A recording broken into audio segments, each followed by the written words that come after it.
venir juste ici, ils vont pouvoir badger sur la borne qui se trouve sur votre gauche. Et donc s'ils ont la carte, donc il faut bien stipuler qu'il est nécessaire d'avoir la carte déchet. S'ils ont la carte, à l'arrière va se relever. S'ils n'ont pas la carte, Badge ici. badge ici. S'ils n'ont pas la carte, ils vont pouvoir ressortir par ce portail-là. D'accord. Détourné.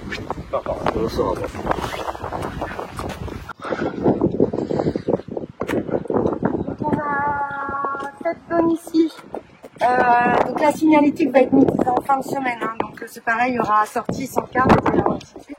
Ici, vous avez donc la zone pour les végétaux. Les gens vont pouvoir venir déposer leurs végétaux. Donc pelouse et branchage.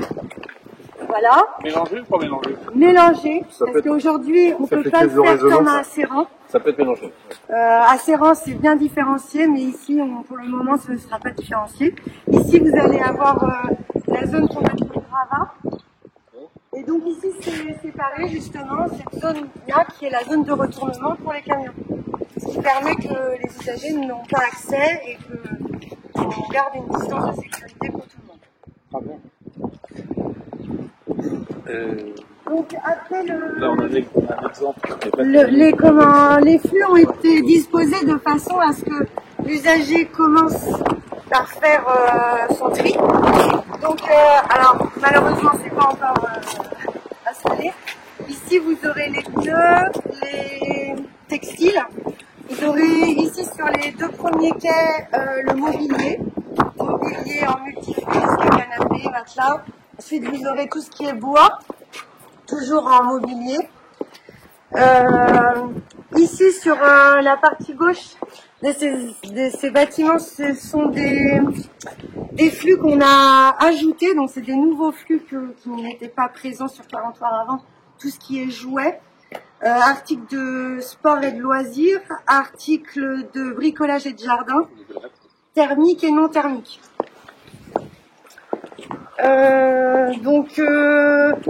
Ici, donc, c'est l'accueil pour les agents de déchetterie. Ce seront leurs bureaux, le lieu de vie. Et donc, on va continuer sur nos quais en faisant le bois, le petit appareil électroménager, la ferraille, jusqu'à finir sur les encombrants. Donc, tout ce qui va aller à l'écosite sur la vraie croix, qui est malheureusement enfoui encore aujourd'hui. Donc on va finir par ce flux-là au niveau des quais. Et toujours dans ces bâtiments-là, on a prévu une zone de réemploi, une zone pour les D3E, tout ce qui est équipement électrique et électronique, et puis une zone pour les déchets dangereux. Donc pratiquement la totalité de ce qu'on va mettre du début jusqu'à la fin, même les végétaux, on essaye de les revaloriser.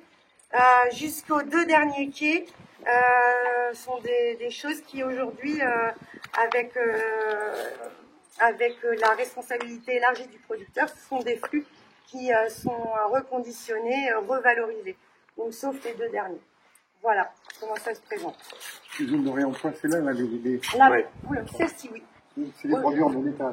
Oui, aujourd'hui on n'a pas encore d'association qui s'est présentée. Ah ouais.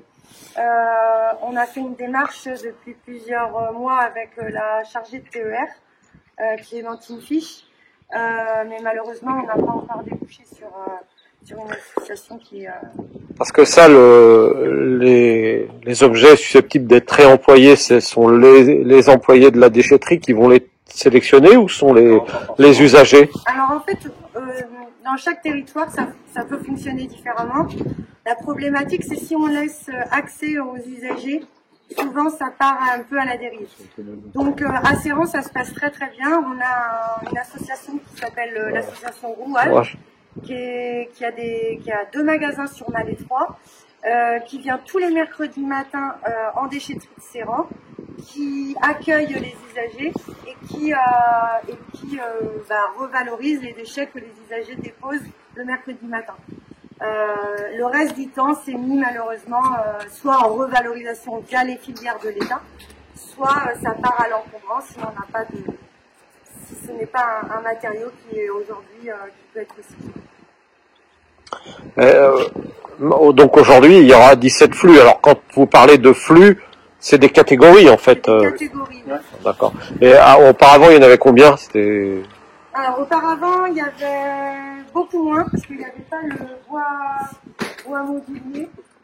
Il n'y avait pas le petit appareil électroménager en panne. Il n'y avait pas les jouets. Il n'y avait pas les articles de jardin.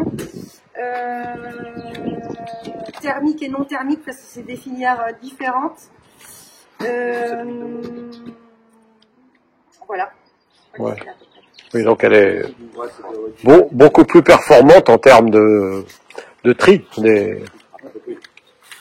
Après, ça demande... pardon. Les fonctionnalités aussi, c'est quand même organisé. Oui. Oui. On a fait faire une signalétique qui est adaptée, donc normalement l'usager, il y aura des panneaux de positionnés et bien évidemment il y aura aussi les agents qui sont formés. Ma question, c'est des lettres et des sigles? Non. Que des lettres? Non, c'est bien marqué déchets électriques et électroménagers. De chaque et puis... Tout à fait. On a mis un peu plus de... Enfin, pas un peu plus de détails, mais on a mis plus de sigles, enfin de visuels. Ça devrait être un peu plus compréhensible. Mais on va prendre par exemple l'exemple du nounours. Le nounours, il va être le nounours avec les piles électriques, il va être dans les D3E. Et le nounours sans pile électrique, il va être dans le local jouet. Donc la trottinette électrique, elle va aller dans les D3E. La trottinette, la petite trottinette de jouet, elle va aller dans le jouet. La trottinette adulte, mais pas électrique, elle va aller dans les articles de sport et loisirs. On a peut-être des détecteurs. Donc, C'est les agents, c'est pas ça, c'est les gens qui Les agents Ouais. sont formés justement entre tous les, par exemple, nounours avec fil, nounours sans fil, etc. alors, on a des agents qui sont formés. On a fait une reprise en régie à compter du 1er janvier 2024. Ça veut dire que ce sont nos agents, donc avec un encadrant qui est moi. Et on essaye de... Moi, ce que j'ai fait 4 jours en début d'année de formation, justement, pour bien leur expliquer. La semaine prochaine, j'ai une demi-matinée pour reformer les 2 agents ici qui n'avaient pas l'habitude, justement, de certaines filières. Et on va avoir 2 jours en juin où la déchetterie ne sera pas ouverte, mais enfin l'ensemble des déchetteries, pour entre autres notre journée de cohésion à Deloust à Brocéliande et la journée de cohésion de Pôle. Et du coup, j'ai demandé à ma hiérarchie de justement de fermer la 2e journée le matin aussi, pour pouvoir former, pour que mes agents soient plus performants pour diriger les... Parce que là, combien vous dites, il y a 2 agents? Il y a 2 agents en permanence ici. En fait, le rôle de l'agent de déchetterie, donc on l'appelle maintenant plus agent valoriste. C'est pour ça qu'on a essayé de penser à on trie et on va vraiment jeter en encombrant le reste. Et donc quand les gens vont arriver, ils regardent ce qu'ils ont dans leur véhicule, ils disent bon bah ça va là, ça va là, ça va là. Ça demande un effort à l'usager. Mais aujourd'hui, ce sont aussi des normes que l'État nous demande en fait. L'État nous met en place des responsabilités élargies, ça veut dire qu'il signe des accords avec les grandes filières du sport, tout ce qui est électrique, boulanger, toutes ces grandes enseignes-là. Et après, ils nous reversent à nous une partie pour le fonctionnement. Et en fait, c'est toutes ces filières-là qui vont faire que il faut trier de plus en plus. Mais c'est chaque filière qui prend en compte. Donc, chaque producteur prend son morceau de gâteau parce qu'il ne peut pas prendre tout en charge. Et si l'usager a un doute, il demande aux agents qui sont sur place pour savoir dans quel bain il doit déposer. Les agents, ils sont là pour aiguiller, pour conseiller l'usager, voilà, savoir où est-ce qu'il doit déposer. Voilà, ils sont vraiment là pour leur dire ça va là, ça va là, ça va là. Et malheureusement, il y a des déchets que l'on ne prend pas. Ce n'est pas la faute des agents qui sont en routier, c'est une réglementation que l'on a sur nos déchetteries. et qui sont souvent dues à une question de sécurité, une question de matériel que l'on n'a pas et une question de coût.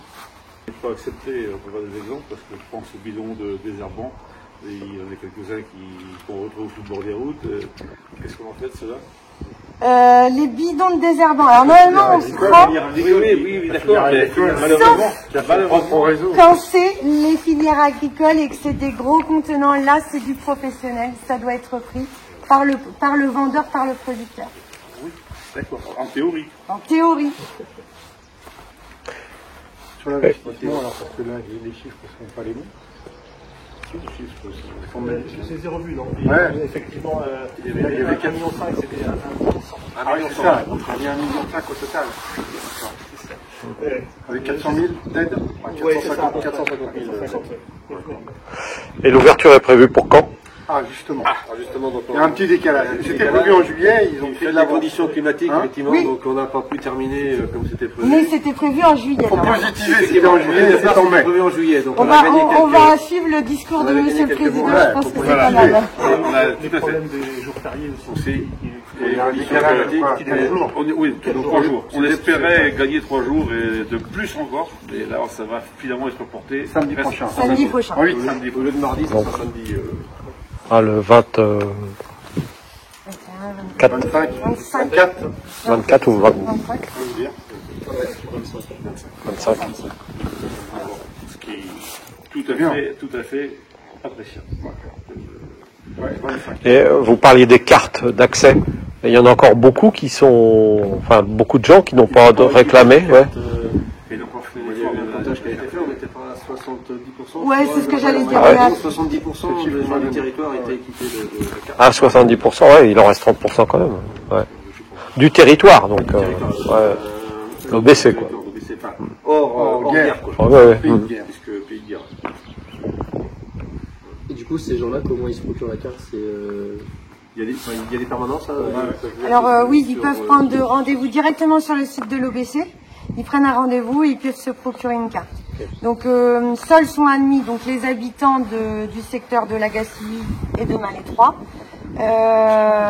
Et donc ils prennent rendez-vous et ils ont leur carte. C'est tous les jours qu'on a des rendez-vous et qu'on distribue des cartes. Et juste pour revenir sur les agents, du coup avant vous étiez avec un Prestataire, ouais. une Et du coup, délégation de maintenant, service comment vous public. les avez, comment ils sont sélectionnés entre guillemets, enfin, Les agents, ouais, comment ça s'est passé? on a pris 30% d'agents qui étaient, je peux dire, Dans le passé, on travaillait avec le prestataire, il s'appelait Tribord. oui, voilà. En fait, on a pris 30% de ces agents, parce que c'était une entreprise de réinsertion. Donc, on a pris 30%, 30% de l'extérieur, et même un petit peu, enfin, on a pris même un petit peu plus. Il y a 6 agents qui sont titulaires. On a 2 agents de tribord. On a 2 agents ce sont des nouveaux agents. Et le reste en mutation interne. Ils sont tous désormais agents de l'OBC. Et ils sont tous maintenant agents de l'OBC. Donc au niveau de la communication, bon, c'est beaucoup plus rapide, quoi, en fait. Avec les prestataires, dès qu'il y a un problème, mais moi je le sais tout de suite, donc je peux interagir hyper rapidement. Il y avait même des agents qui étaient reapers pour faire le choix de passer Oui, c'est ce qu'on a dit. Ouais. agent au niveau des déchetteries. Et donc, il y a un projet d'extension. Oui, Une deuxième. Ouais, mais je suis passé, j'ai vu le terrain, et puis on en avait parlé. La communauté de communes a eu l'opportunité de faire une réserve foncière, parce que Ouais. en ce moment 40 est en révision du PLU, et c'est là qu'il faut faire la réserve. C'est pas, après, il sera trop tard. Le train ne repassera pas une autre fois. Il y a des choses que je voulais ajouter, si vous permettez. C'est en tant que maire de Carentoir, je demanderai à la gendarmerie ou autre police municipale qu'on va peut-être avoir d'ici peu, de porter un œil sur les remorques qui arrivent ici, qui sont pas bâchées, et où on trouve des déchets tout le long les routes. C'est abominable. Est-ce qu'il y a une réglementation pour Il y a ça? une réglementation, les remorques doivent être bâchées. Bâchées ou filées, ou ficelées. On retrouve sur le bord des routes des canapés, comme c'est arrivé il n'y a pas longtemps, un frigo. C'est dangereux, et puis je ne parle pas des polystyrènes et autres déchets dans les fossés. Et ça me vaut moi, des courriers, des gens du bourg toutes les semaines pour dire venez voir, venez ramasser. C'est un service qui pour la commune qui est relativement intéressant, il faut reconnaître, mais les abords, qu'est-ce qu'on récupère? Qu'est-ce qu'on récupère? On demanderait un peu de civisme aux gens quand même, d'attacher leur chargement.